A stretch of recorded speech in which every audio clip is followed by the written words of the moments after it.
그 1세기 초대교회는 성령의 역사로 인해서 가는 곳곳마다 교회가 세워졌고 많은 이들이 예수를 믿게 되는 구원 사건이 일어났지만 그만큼 또 교회를 공격하는 대적들이 있었으며 이단의 세력들도 만만치 않았습니다. 지난날 저희가 갈라디아서 공부를 했는데 갈라디아 교회 안에는 다른 복음, 예수만으로는 충분하지 않다. 예수 플러스 행함, 반드시 할례를 받아야 한다는 유대교 신자들의 주장으로 인해서 교회가 흔들렸고요. 또 데살로니가 교회는 주님이 이제 곧 오실 거니까 굳이 열심히 살 필요 없다. 주님의 재림을 빙자한 게으름과 현실 도피가 신자들의 삶에 깔려 있어서 큰 문제가 되었었습니다. 교회 다른 교회들도 또 다른 여러 가지 문제로 혼란을 겪고 있었지만 1세기와 2세기에서 가장 성행했던 이단은 영지주의 이단이었습니다. 영지주의에서 영지란 말은 헬라어로서는 그노시스인데 지식이나 인식을 뜻하는 단어입니다. 그리고 오직 택함을 받은 자들만이 은밀히 계시된 신적인 깊이를 인식할 수 있다라는 주장을 하였던 거죠. 영지주의 자체가 이단이라고 할 수는 없지만 기독교 안에 영지주의가 들어옴으로 말미암아 영지주의 이단이 생겨난 것이고 그 이단으로 인해서 많은 교회가 혼란을 겪고 있었습니다. 그런데 이 영지주의 이단의 원조는요, 저희가 지금 사도행전 공부를 하고 있지만 주일 설교 때 그 사도행전 8장에 나타나는 마술사 시몬 아시죠? 그 시몬이 이 영지주의의 원조였을 것이라고 추정합니다. 여러분, 마술사 시몬은 한마디로 굉장히 영험한 자였죠. 그래서 예수님의 제자 빌립에 의해서 복음을 듣고 세례까지 받게 되는데 어느 날 베드로와 요한이 안수함으로 많은 사람들에게 성령이 임하는 것을 보고는 그걸 캐치합니다. 아마 많은 주변에 있는 사람들은 성령이 임하는지 뭔지도 몰랐지만 이 사람은 영험하니까 영험하니까 이걸 곧 알아차리고 거기에 탐이 나서 사도들에게 돈을 갖다 주고는 자신에게도 이러한 능력을 달라고 구하다가 쫓겨난 사람이 시몬이었습니다. 그런데 이 시몬은 그대로 있지 않았어요. 기독교 신앙을 바탕으로 해서 영지주의 이단을 만들어내고 그로 인해서 많은 성도들을 혼란케 해서 심지어 영지주의는 당시 그 기독교의 기생충이다라는 말까지 들었다고 합니다. 영지주의의 기본 사상은 이런 거예요. 이원론인데 영은 깨끗하고 육은 더러우니까 거룩하신 하나님이 더러운 인간의 몸을 입고 이 세상에 오실 리는 없다. 그러므로 예수님은 잠시 인간의 모습을 빌렸을 뿐이지 진짜 인간은 아니다. 가현설이라고 하죠. 예수님의 인성과 성육신을 부인하였습니다. 그런데 이와 같은 영지주의 이단은요, 그때 1, 2세기로 그친 것이 아니라 오늘날까지도 교모하게 진화되어서 우리 안에 성과 속의 분리, 거룩한 것과 속된 것, 다시 말해서 하나님의 일은 거룩하고 세상 일은 속되니 우리는 세상 일보다 하나님 일에 더욱 열심을 내야 한다라는 이원론적 사상을 심어주었던 것이죠. 다시 말해 교회 가서 예배드리고 봉사하는 것은 거룩한 일이고 세상에서 일하는 것은 속되니 세상 일은 대충 하고 교회 일은 열심을 내야 한다, 이런 주장이었습니다. 그런데 이런 주장은 결국 어떤 결과를 초래합니까? 모든 그리스도인들을 온실 속의 화초로 만들어버리고 세상에 나아가서 거룩한 영향력을 미칠 수 없는 아주 나약한 그리스도인으로 만들어 버린다는 것이죠. 더군다나 이 영지주의 이단은요, 당시 성행했던 헬라 문화와 동양의 철학을 믹스해서 아주 그 영적인 신비주의를 추구함으로써 그것도 지금은 진화되어서 우리 현대인들 사이에 유행하는 명상, 요가, 기 이런 데에 스며들어서 사람들의 영혼을 파고들고 있는 것이 현실입니다. 그런데 이러한 일로 물론 몸살을 앓고 있었지만 그렇다고 해서 모든 교회가 무작정 병들어 있었던 것은 아니죠. 어느 목사님에게 들은 말인데요. 자신이 어린 시절에 부흥회를 갔더니 부흥회 강사님이 은혜 받고자 소복히 앉아있는 성도들을 향해서 여러분들 혹시 이 부흥회 오느라고 집에 설거지 안 하고 오신 분들이 있으시면 손 들어 보실래요? 하고 이제 물었대요. 그러니까 어떻게 하겠어요? 성도님들이 여기저기서 빨리 부흥회 왔다고 칭찬하시려나 보다 하고 손을 바짝바짝 들었더니 손 드신 분은 지금 당장 집에 가셔서 설거지 하시고 교회 오시라고. 믿는 사람들은 가정에서도 본이 돼야 된다. 이런 말씀을 하셨더랍니다. 또 이런 목사님들 또 부흥회 강사님들이 계셨기에 오늘날 교회가 또 세상 속에서 거룩한 영향력을 발휘할 수 있었던 것이겠죠. 너무나 감사한 일입니다. 골로새 교회는 소아시아, 지금으로 말하면 터키인데요. 그 소아시아 남부 지역에 위치한 작은 교회였습니다. 골로새 교회도 로마 교회와 같이 바울이 전도 여행으로 인해서 세워진 교회가 아니었어요. 바울의 신실한 동역자인 에바브라가 자신의 고향에 교회가 세워지는 것을 적극 협조하였던 것 같습니다.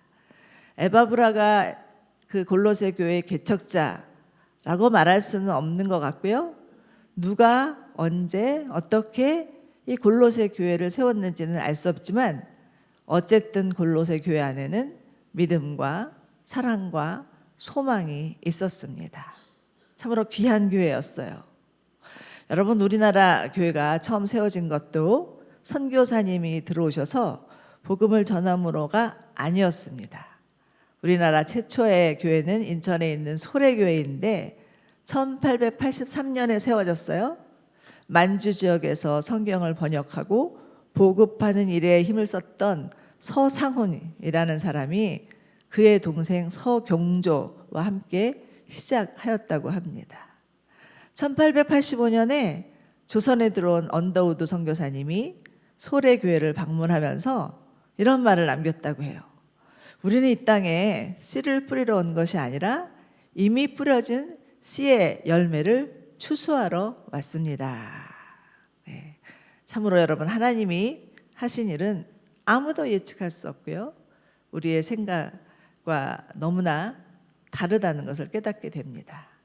그러니 우리는 언제든 어디서든 하나님께 마음을 열어놓고 하나님이 행하실 일들을 기대해야 합니다. 그런데 이와 같이 은혜가 충만한 교회에 이단이 들어와서 이단으로 인해서 휘청거리고 있으니 이 소식을 들은 바울은 참으로 안타까운 마음으로 편지를 쓰게 되는데 바로 바울이 로마의 감옥에 있을 때였습니다. 로마에 압송되어서 지금으로 치면 가택연금이었어요. 그런 상황에서 예전처럼 맘대로 전도 여행을 하면서 복음을 전할 수는 없었으나 오히려 바울은 이를 기회로 삼아서 에베소서, 골로새서, 빌립보서, 빌레몬서와 같은 옥중 서신을 쓰게 됩니다. 비록 바울은 옥에 갇힌 몸이었어요. 그러나 그는 자신을 주 안에 갇혔다 이렇게 표현을 하면서 정말 교회사에서는 없어서는 안 될 주옥 같은 서신서가 쓰여진 때가 바로 로마의 감옥에 갇혀 있을 때였습니다. 그러니 여러분, 우리에게 주어진 상황은 주님을 섬기거나 주님을 증거하는 데에 하등 방해가 될 수 없습니다. 오히려 갇힌 가운데, 고난 가운데 선명히 주님을 만나고 믿음의 깊이가 더해질 수 있죠. 그러니까 내 상황이 어렵다고, 그러니까 나는 아무것도 할 수 없다고 탓하거나 원망하지 않아야 합니다. 오히려 그런 상황 가운데 주님을 주목하시고 주의 음성을 들으시고 주님을 만날 때 흑암 중에 보화를 캐낼 수 있는 은혜의 시간이 될 것이라고 믿으시기 바랍니다. 네. 자, 이제 골로새 교회가 가지고 있는 문제들을 살펴보면 유대율법주의, 세상의 초등학문, 철학, 천사숭배 사상, 금욕주의, 신비주의 등등 여러 가지 그 사상과 이론이 짬뽕된 종교 혼합주의였습니다. 지금으로 말하면 종교 다원주의라고도 할 수 있겠어요. 우리 기독교는 오로지 예수만이 길이라고 말하는데 그렇지 않은 다른 종교에서는 예수도 길이지만 우리에게도 구원이 있다. 이렇게 말을 하고 있는 것이죠. 바울은 이 골로새 교회의 실태를 대해서 들으면서 바로 그것이 알고 싶다. 그들의 문제를 파악하거나 분석하지 않았어요. 그러지 않고요. 오히려 그들에게 예수님이 누구신지에 대해서 알려주고자 합니다. 교회가 외부로부터 들어온 잘못된 이단이나 사상에 넘어가는 이유는 예수님을 제대로 알지 못하기 때문에 발생한 문제라고 여겼기 때문이죠. 복음을 듣고 예수님을 영접하긴 했는데 여전히 예수가 분명치 않았던 것으로 이는 오늘날도 마찬가지인 것 같습니다. 예수님을 잘 모르고 말씀이 분명하지 않으면 이단에 빠지고 속아 넘어갈 수 있다는 것이죠. 그러므로 골로새서는 예수는 누구신가? 기독론이죠. 예수는 누구신가? 기독론을 서술한 서신서라고 할 수 있겠습니다. 에베소서가 교회는 무엇인가? 교회론을 주장하였다면 골로새서는 예수는 누구신가? 기독론을 주장하고 있는 서신서입니다. 그렇기 때문에 골로새서를 잘 배우면요, 이단을 분별할 수 있고 혹시 이단이 와서 듣기 좋은 말로 깨인다 해도 넘어가지 않을 수 있습니다. 여러분, 위조 지폐를 분별하는 방법은 진짜 위조 지폐를 자꾸 들여다보는 것이라고 하죠. 가짜 지폐가 뭔가라고 색출하는 것보다 진짜 위조 지폐를 자꾸 들여다보고 있으면 자기 눈에 그 위조 지폐가 눈에 들어온다는 거예요. 그래서 우리도 교회 안에 들어온 이단을 분별하는 방법은요, 예수님이 누구신가를 아는 것, 예수님에 대한 지식의 깊이가 더 깊어지고 분명해지는 것이라 할 수 있겠습니다. 오늘 본문에서 바울은 예수님이 누구신가, 예수님에 관해서 서술하고 있습니다. 오늘 본문을 개역개정이 우리말보다 보니까 조금 더 이해하기 쉬운 것 같아서요, 개역개정으로 살펴보기를 원합니다. 다시 한번 읽어보시죠. 골로새서 1장 26, 27절 말씀 시작.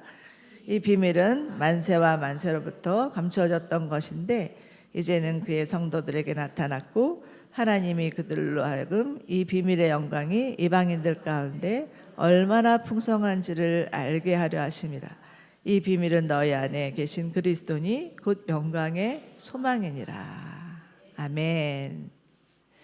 이를 통해서 우리가 알 수 있는 것은 첫째는 예수님은 감추어진 비밀이라는 겁니다.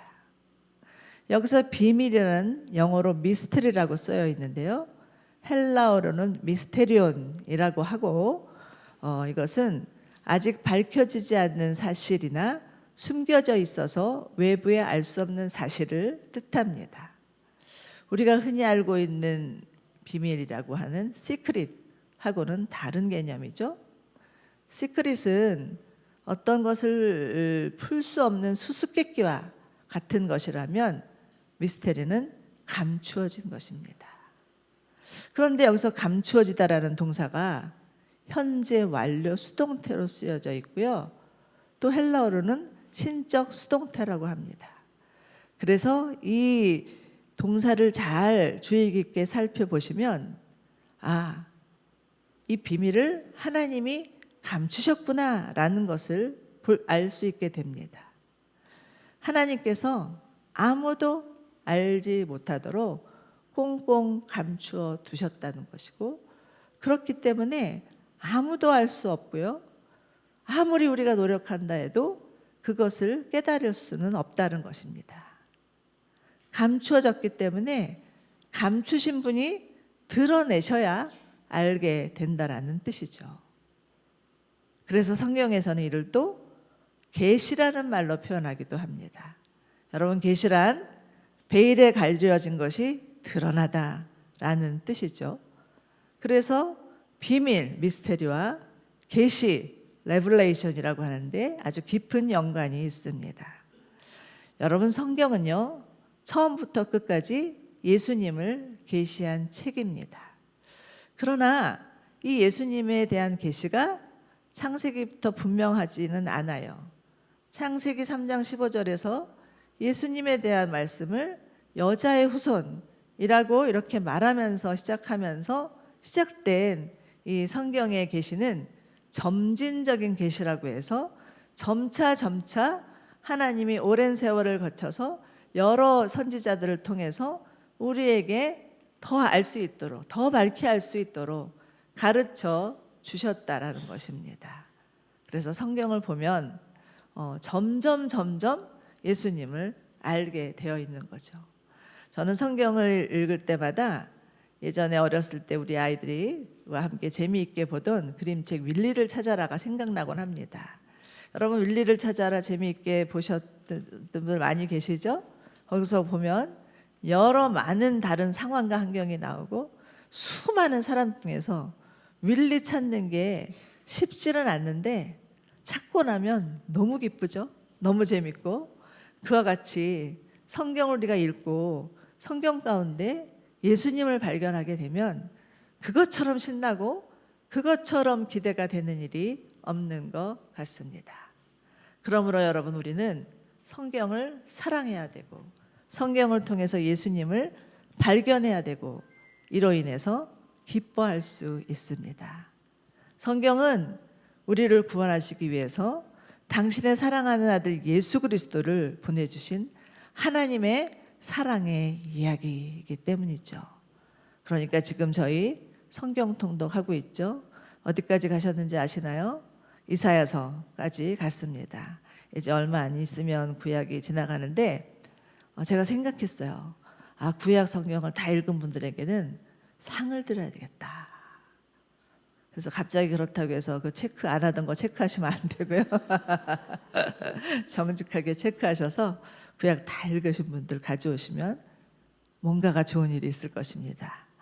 그래서 사실은 이제 신약 성경은 2학기 때 해야 되겠다 생각했는데 성경이란 게 그렇게 읽다 말다 하는 게 아니더라고요. 그래서 내친 김에 구약이 끝나자마자 신약으로 들어가는 게 좋겠다. 여러분 어떻게 생각하십니까? 좋으시죠? 다들 고개를 끄덕끄덕 하시는데 바로 신약을 들어가서 이번 학기 우리 이사하기 전에 성경 한번 다 읽고, 그리고 우리 마음 안에 정말 말씀으로 가득 차서, 그리고 그 말씀 안에 계신 예수로 가득 차서 우리 안에 기쁨이 충만하기를 원합니다. 자, 둘째는 이 비밀이 감추어진 기간은 영원부터 각 세대까지입니다. 26절에 만세란요, 영원이라는 뜻이고요.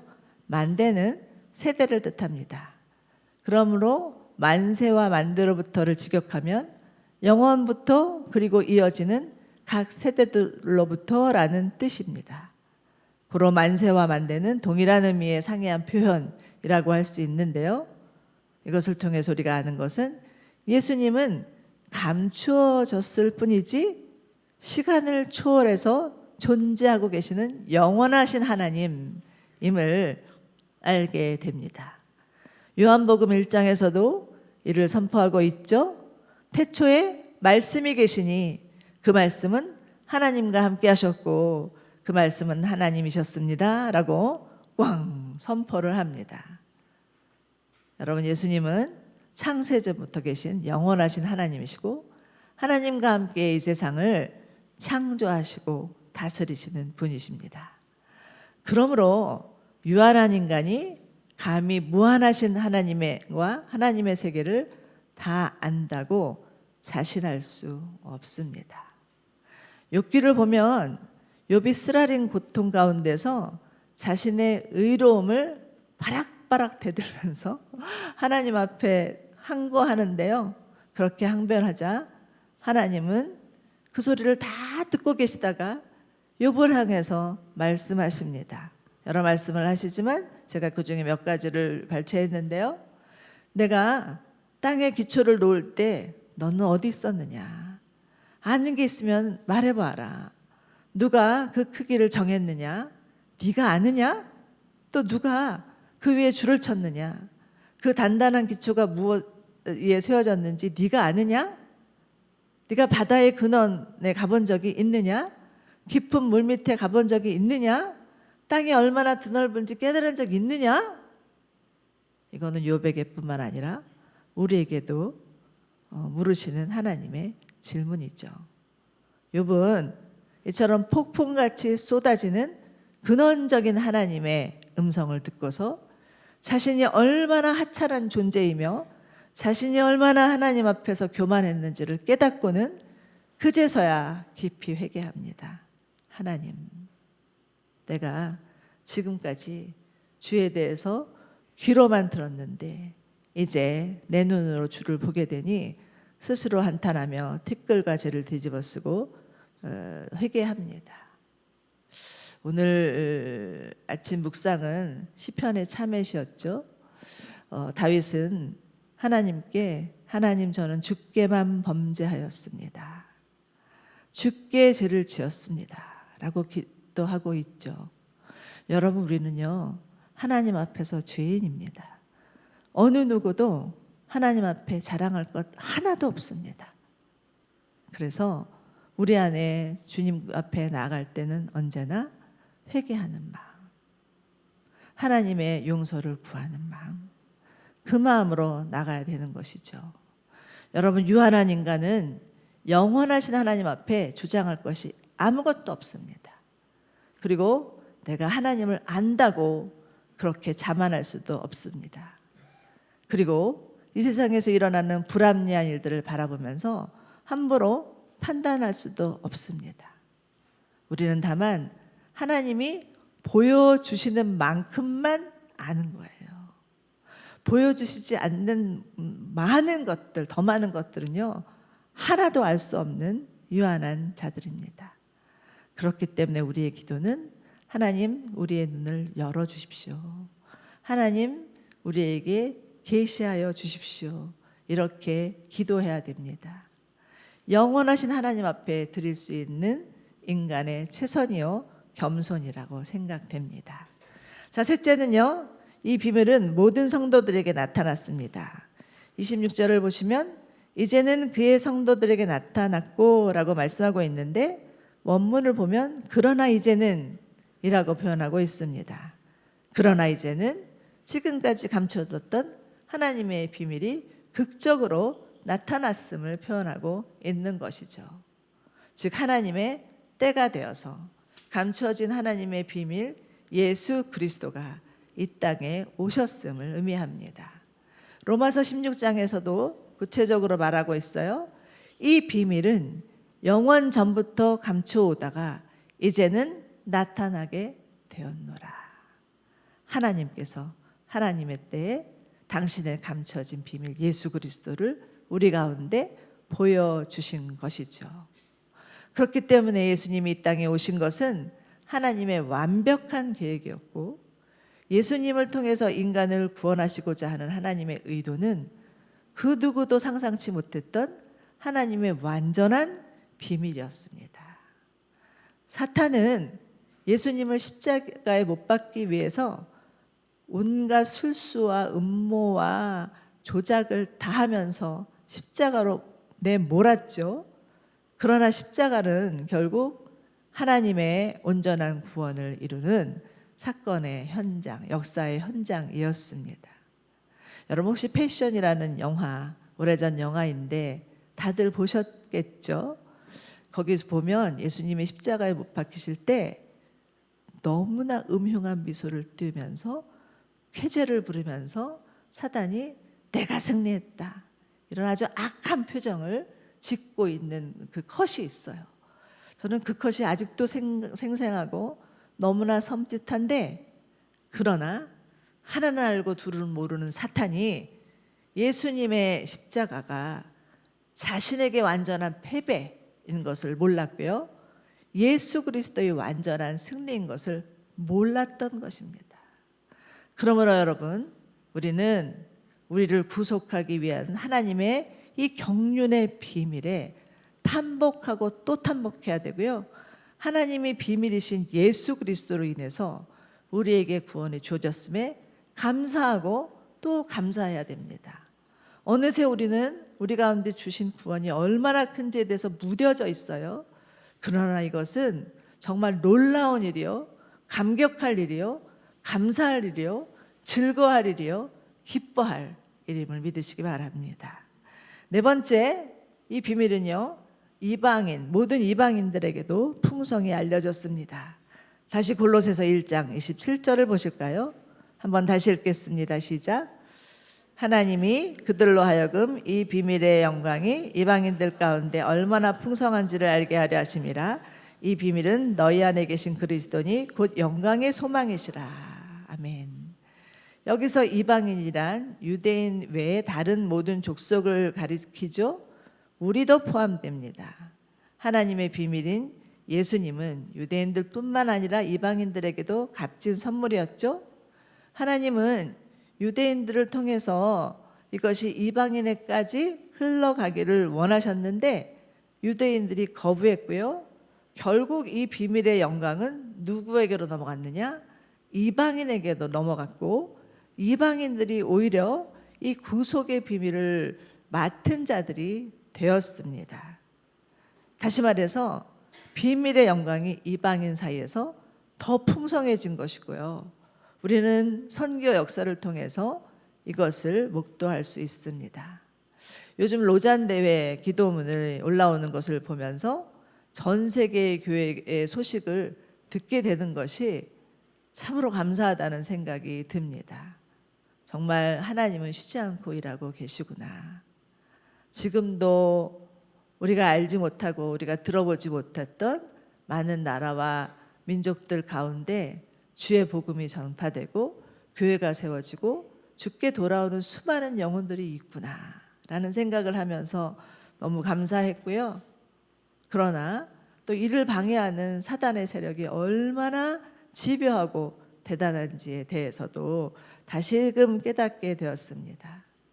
바라기는 모든 민족들 가운데 하나님의 비밀이 더욱 알려져서 정말 많은 수많은 영혼들이 주님 앞에 돌아오기를 원하고요, 또 로마서 9장의 말씀처럼 유대인들도 예수가, 그들이 그렇게 바라던 메시아가 바로 예수 그리스도임을 깨닫게 되는 날이 올 수 있기를 저희 모두 다 함께 기도하기를 원합니다. 이번 로잔 대회가 정말 그 기폭점이 되었으면 좋겠어요. 그래서 로잔 대회를 통하여서 전 세계에 있는 교회가 더 힘을 얻고 그 믿음이 단단해지고 정말 복음을 전하는 일에 열심을 내며 한마음이 되어서 주님의 오심을 기다릴 수 있는 그런 교회가 되기를 소망합니다. 자, 이제 정리해 보겠습니다.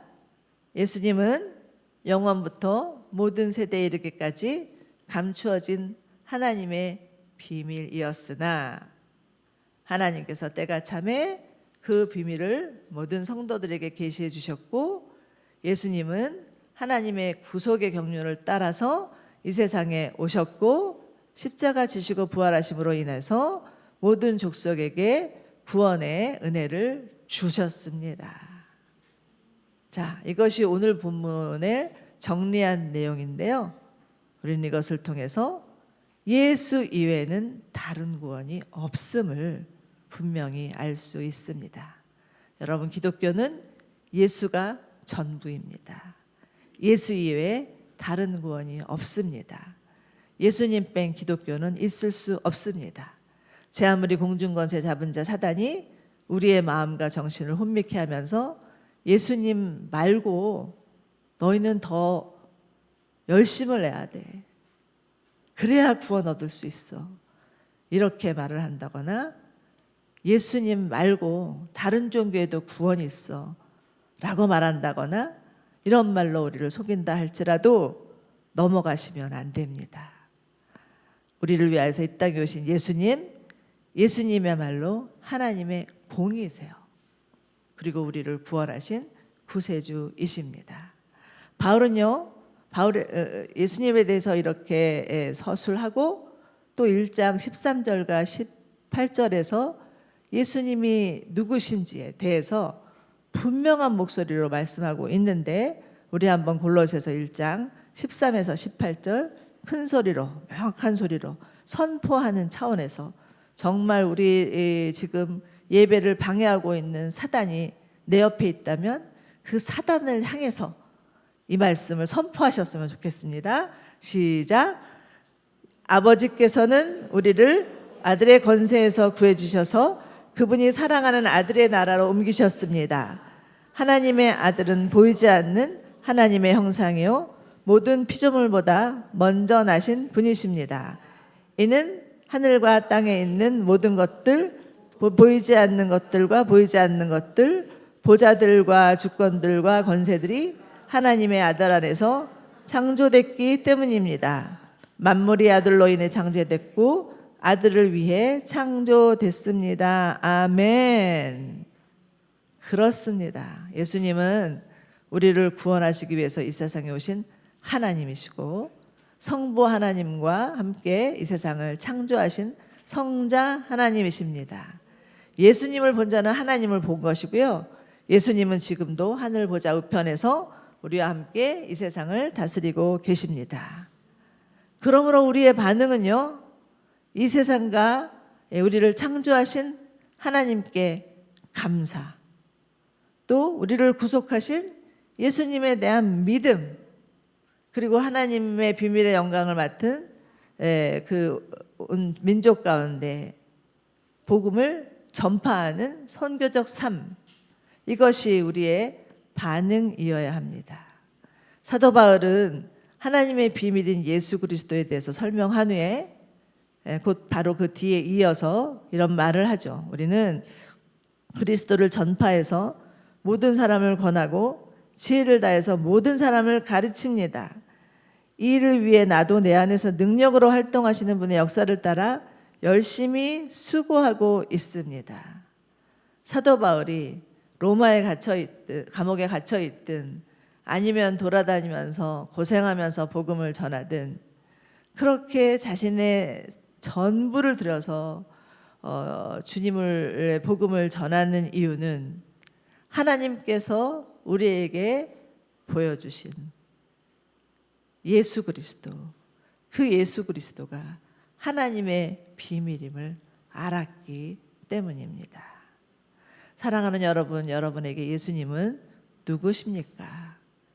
여러분 예수님 얼마나 알고 계십니까? 예수님 분명하지 않으면 그 어떤 능력도 없습니다. 그러니 지금 우리는 나는 예수님을 알고 있어 라고 거기서 만족하면 안 됩니다. 만족하지 마시고 주님, 저는 더욱 예수님을 알기를 원합니다. 제 눈을 열어서 계시하여 주셔서 예수님이 누구신지 보게 하여 주십시오 라고 기도하는 것이 마땅합니다. 사도 바울은 교회를 위해서 기도하면서 이런 기도를 하나님 앞에 아랬죠. 하나님, 지혜와 계시의 영을 주셔서 하나님을 알게 하여 주시옵소서. 그래서 우리 가운데 주신 기업의 영광의 풍성함이 얼마나 큰지를 알게 해 주십시오. 그리고 우리에게 하나님의 능력이 어떠한지도 알게 하여 주십시오라고 기도하였습니다. 여러분, 예수님이 누구신지를 바로 알아야 물밀듯이 몰려오는 이단들, 교회를 어떻게 해서든지 무너뜨리려고 하는 이단의 세력을 분별할 수 있고 대항할 수 있습니다. 그러니 늘 정말 우리는 이미 하나님의 비밀을 맡은 자, 하나님의 비밀을 소유한 자라고 생각하시고 더욱더 주님을 알아가기를 애쓰는 저와 여러분이 되기를 원합니다. 우리 옆에 분에게 이렇게 좀 격려해 주셨으면 좋겠어요. 당신은 하나님의 비밀을 소유한 자입니다. 아멘. 네. 얼마나 감사해요, 그죠? 하나님이 감추었던 비밀이 우리 가운데 알려져서 우리가 그 비밀을 소유하고 있다는 것. 이것만큼 감사하고 또 감사한 일이 어디 있겠습니까? 이것은요, 우리가 세상에서 누리는 그 어떤 것하고 비교할 수가 없어요. 어제 목사님들과 밥 먹으러 갔다가 주차장에서 보니까 저는 몰랐는데 어떤 차가 저 차는 한 3억쯤 하는 차예요 이러더라고요.